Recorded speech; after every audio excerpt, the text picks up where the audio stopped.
And hello YouTube. I'm down at the airstrip today with my Rans S12, and it was a beautiful day out there for flying. Just a light breeze. Just flew around for about 20 minutes, and I wanted to point out a few things about this airplane that is not quite correct in the manual. The engine, I did have a 582 on it, and I sent it off to Rotax Rick down in Florida, and he rebuilt this really nice 670. He used my head, so it still has the dual spark plugs. And one of the problems I had as soon as I got this motor back and started flying it was the reservoir, coolant reservoir, would overflow, and I would lose all kinds of coolant after each flight. Now the water temperature never really got above 180 or 190, but the pickup for the temperature is down here by the radiator instead of on the head, which it should be. You know, that down there is according to the manual, and the line that came off the water pump here actually went up to the filler neck. And so if there was any air in the line, that water pump couldn't suck the water through past the air bubble and down into the engine. So I started looking at that, and I found the Rotax installation manual, and it actually shows the water pump line going down to, you can see the line coming here, and it comes down this side of the engine, or the aircraft, and down into the radiator. So the water pump is always sucking liquid, because if there's any air, it's going to be in this part of the system up top here, and from the head down, it's just nothing but coolant in the engine. So now it doesn't have any problems cooling. I do still check the coolant level before every flight just to make sure.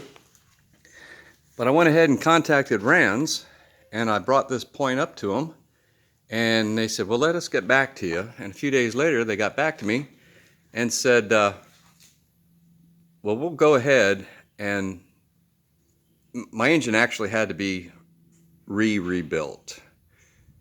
I only had about an hour and a half on it after I got it back from Rotax Rick, and before I park it, I kind of have to turn the prop just to be able to get it underneath my hangar door there.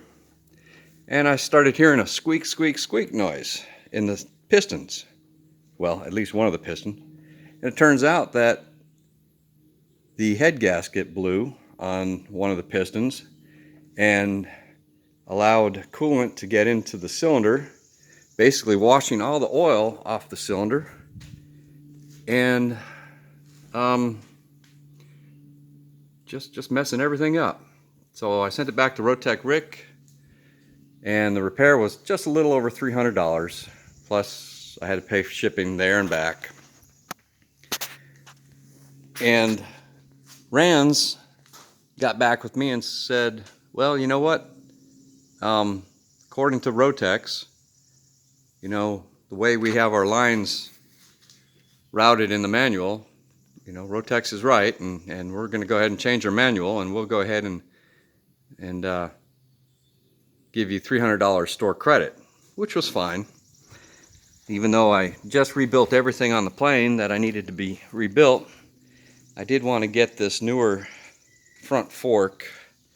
Actually has some welded,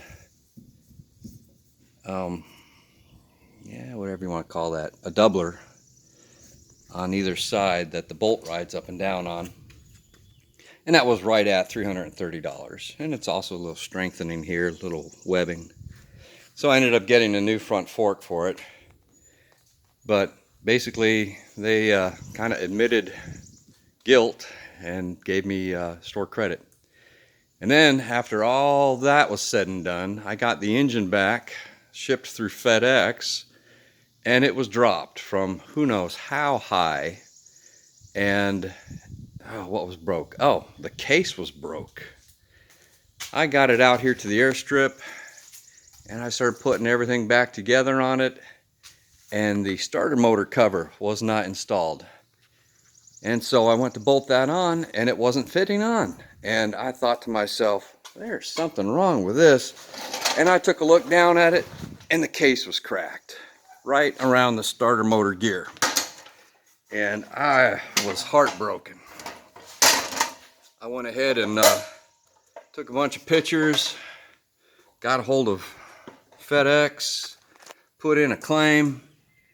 You can see that cover there that the starter motor attaches to. Well, the housing that covers up the gear under there and the stator and what else is underneath there, that case was cracked.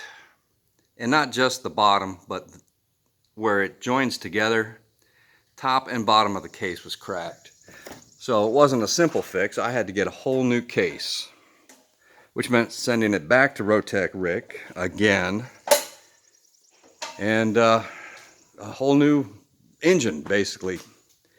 Well, after fighting with FedEx for about a month, I just decided to Google some information, and it turns out that if you write a demand letter, which is like a precursor to going to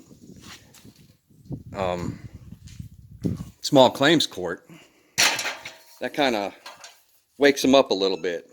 And almost immediately after they got that certified letter in the mail, they went ahead and told me that they are sending my claim to the head claims guy. And within, oh shoot, not even 2 or 3 days, I got a nice letter in the mail that said, we're going to go ahead and pay for your repairs and the shipping back and forth that I had to, come out of my own pocket for. And FedEx made good on it. But I guess the squeaky wheel gets the grease. And I definitely made a lot of squeaking noises when it came to trying to get that claim settled.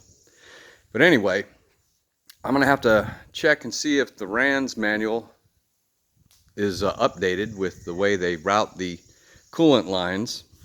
But if you have a 582, check with the actual engine installation manual. Make sure your lines are routed according to the engine installation and not what RANS has in their manual. But like I said, hopefully they have updated that and changed it. And I'm signing out. Thanks for watching.